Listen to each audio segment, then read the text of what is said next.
Olá amigos, como estão? Espero que sim, espero que todos estejam bem.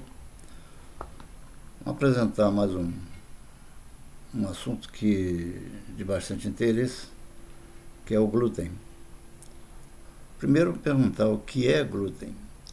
O glúten é um composto de proteínas que fica armazenado nas sementes de alguns cereais da família das gramíneas, principalmente das espécies como trigo, cevada, triticale e centeio. Esse composto de proteína é necessário para a germinação e o crescimento do broto da planta. Porém, com as alterações genéticas que essas espécies sofreram nos últimos milênios e as mudanças nos métodos de colheita e processamento, hoje há uma concentração maior de glúten na farinha de trigo do que é encontrado na farinha produzida pelos nossos antepassados mais remotos. Doenças relacionadas ao glúten. O reconhecimento de que as reações ao glúten não se limitam à doença celíaca levou um grupo de 15 especialistas internacionais, liderados pela pesquisadora Anna Saponi, da Universidade de Maryland, ao desenvolvimento de um documento que estabeleceu uma nova nomenclatura e classificação para as doenças relacionadas ao glúten.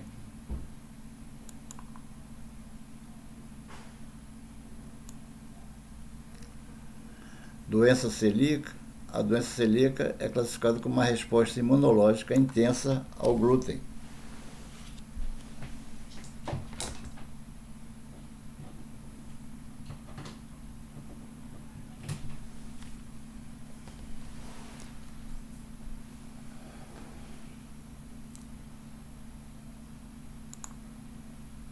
Alergia ao trigo.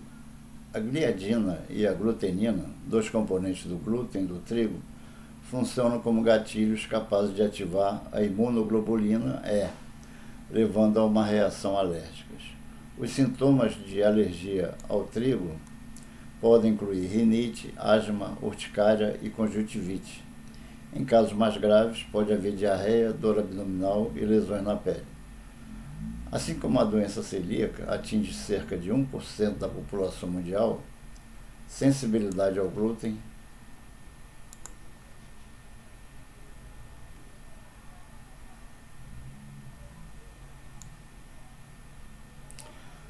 é considerada uma nova condição, cujos sintomas melhoram ou mesmo desaparecem após a retirada do glúten. Pessoas com a síndrome do intestino irritável, por exemplo, sentem muitas vezes os mesmos sintomas que celíacos e, mesmo não apresentando os mesmos anticorpos que celíacos, sente uma melhora considerável ao retirar o glúten da dieta. Calcula-se que essa condição atinge uma população muitas vezes maior que os celíacos, entre 6 e 10% da população. Médicos e nutricionistas mais conservadores afirmam que apenas indivíduos com doenças celíacas são intolerantes ao glúten e devem excluí-lo da dieta, enquanto uma nova frente de profissionais da saúde ressalta as diversas consequências maléficas que o consumo excessivo de trigo e, consequentemente, do glúten traz à saúde e propõe a redução no consumo de uma forma mais ampla. Como identificar uma doença relacionada ao glúten? Normalmente, a investigação para o diagnóstico de doenças relacionadas ao glúten começa na apresentação frequente de sintomas como má digestão, dores abdominais e reações alérgicas como rinite e urticária. A partir daí, um exame de sangue pode detectar a presença do gene da doença celíaca. Já para o diagnóstico de alergia ao trigo e sensibilidade ao glúten não celíaca, o procedimento envolve a retirada do glúten da alimentação por um período entre 2 e 4 semanas. Durante a primeira fase do teste, a retirada do glúten deve ser total.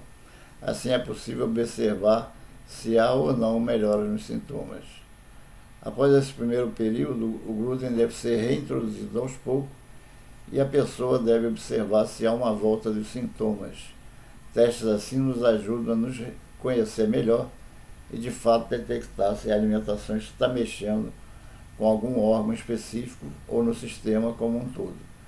Se é uma fonte de energia para a vida ou de estresse para o sistema. Quais alimentos contêm glúten? A farinha de trigo é a base de inúmeros alimentos presentes em nossa dieta, que podem conter, mas não são apenas esses que podem conter o glúten. Confira abaixo alguns dos principais alimentos que contêm glúten. Massas em geral, pão, biscoito, bolo, macarrão, pizza, salgadinho, etc. Cerveja em geral e bebidas com aditivos provenientes da cevada, germe de trigo e semolina, cereais e barrinha de cereais em geral. Porém, isso não quer dizer que esses alimentos sejam proibidos para pessoas com restrição ao glúten. Há, por exemplo, versões sem glúten de bolos, cervejas e barrinhas de cereais. Por outro lado, há uma série de alimentos que podem conter glúten por conta de ingredientes menores, modo de preparo ou compartilhamento de maquinário de produção, conhecido como contaminação cruzada.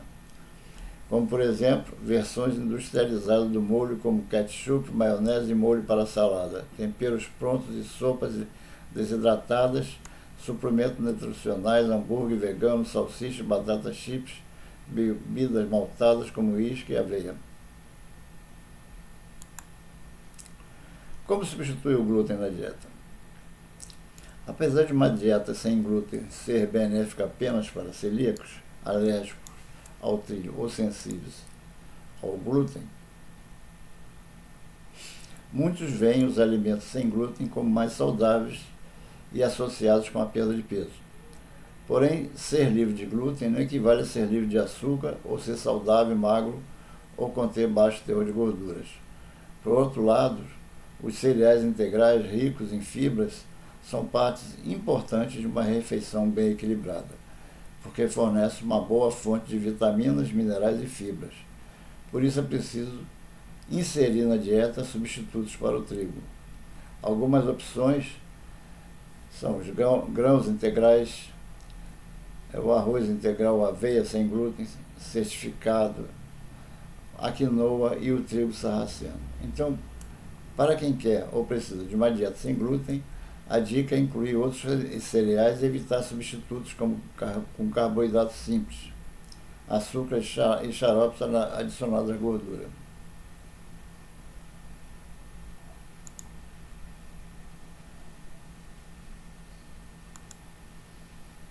Uma forma de se atingir esses objetivos é utilizando alimentos in natura. Legumes e verduras, frutas e oleaginosa são em sua grande maioria isentos de glúten. Assim, quando a troca de produtos e farinha ricas em glúten se faz por esses alimentos, a dieta fica mais fácil, a perda de peso é atingível e a saúde é fortalecida. Até por isso, a dieta sem glúten é, por vezes, vista como uma alternativa para melhoria na saúde em geral.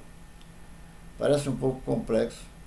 Para facilitar, os fabricantes de alimentos são obrigados pela Anvisa a informar nos rótulos da presença de alergênicos, como o glúten e a lactose. Além dessa questão, é importante avaliar outras informações contidas na embalagem, como na tabela nutricional, que costuma ficar no verso, muitas vezes com uma letra bem pequena. Então, amigos, espero que tenham gostado.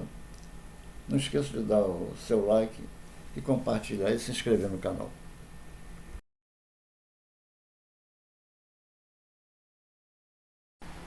Ao longo do tempo, essa inflamação, Carol, não é só que vai dar pipoquinho no braço, que vai dar uma coceira no nariz. Pode aumentar dores em juntas, então dores nos joelhos, pode levar a um declínio neurológico, então pessoas, sabe, assim, com Alzheimer, com essas demências mesmo, podem ter isso mais cedo. Entendi. Por conta do consumo do glúten, pessoas que têm insônia, pessoas que têm essa enxaqueca, pessoas, Carol, com depressão, muitas, né, até hoje vocês vão falar disso, tema vai ser, daqui a pouquinho. Eu acho que é legal que casou.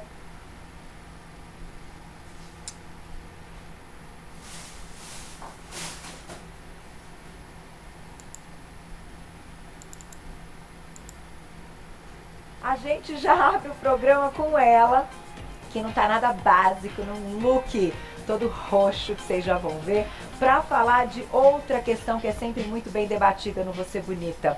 Qual o problema do glúten? Por que então médicos, nutricionistas têm estudado essa proteína e têm aí chegado a algumas conclusões que a gente precisa saber? Mais uma vez com a gente, nossa nutricionista e chefe, Gabi Esteves, bem-vinda!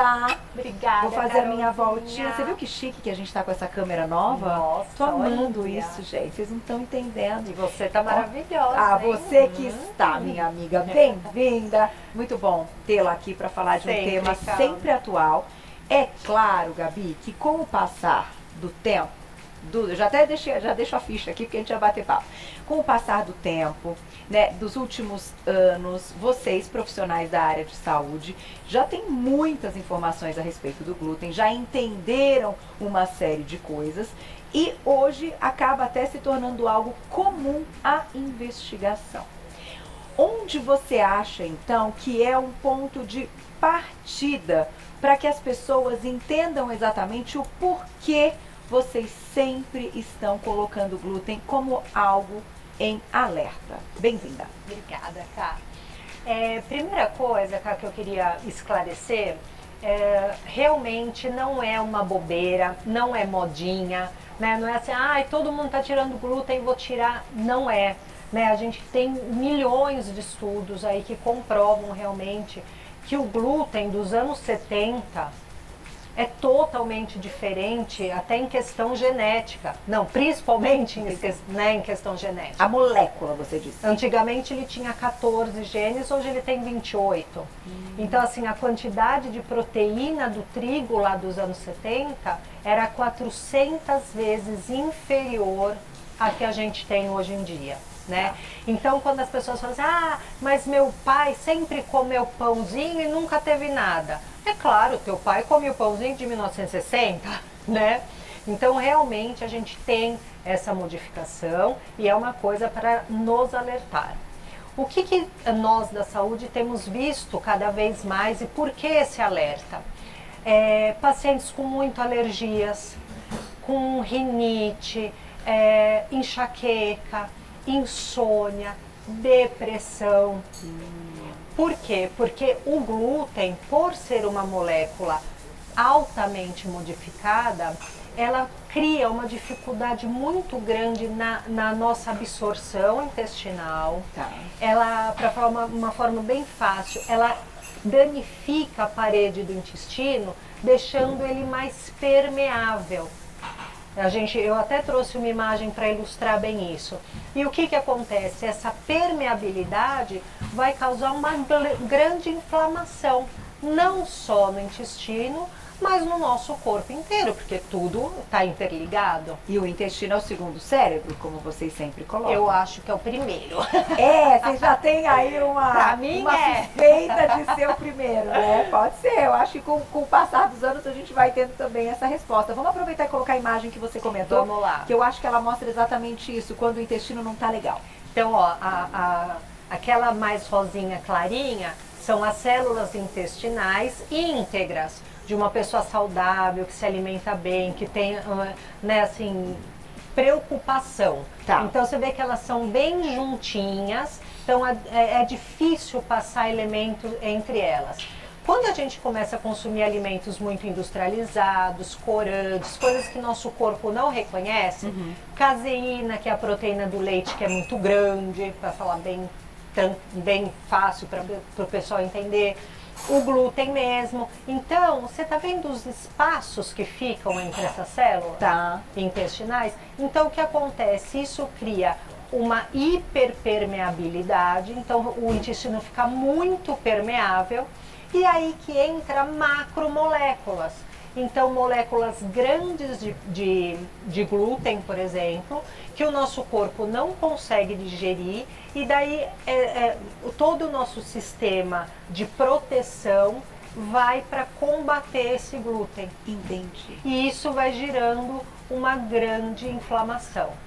Agora, interessante tocarmos numa parte importante do assunto, entendendo todo o panorama, porque no momento que você coloca essa explicação, a gente logo entende que, em todas as pessoas